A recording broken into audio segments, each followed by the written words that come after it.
Depuis le début de l'année, rares sont les mises en chantier comme celle-ci. C'est un phénomène cyclique. Tous les 6 ans, les élections municipales ont une incidence sur les carnets de commandes des entreprises des travaux publics. Des projets sont gelés avant le scrutin, mais aussi plusieurs mois après. À chaque séance électorale, dans les 3 mois qui précèdent, il y a les équipes qui ne s'engagent pas forcément dans des investissements et le temps des nouvelles équipes, le temps qu'elles se renouvellent, voilà, il y a une inertie, il y a un décalage. On va dire qu'il y a un plat de 6 mois pendant lesquels effectivement il y a un ralentissement des prises de décision dans tous les cas.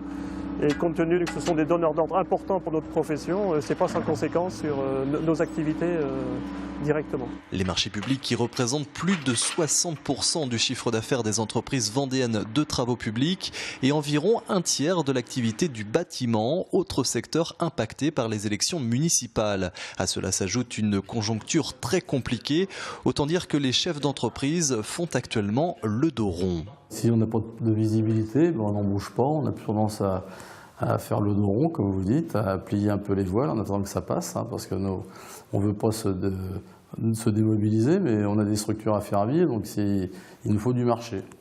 Et aujourd'hui, c'est bien que gérer, c'est aussi prévoir. Donc en ce moment, on est plutôt en repli, on sent que les entreprises sont plutôt en repli qu'en développement. Le bâtiment qui s'attend cette année à une baisse de 30% d'appels d'offres. Quant aux travaux publics, après le moins 9% du chiffre d'affaires enregistré en 2008 lors des dernières élections municipales, cette année l'activité liée au marché public pourrait chuter à moins 8%.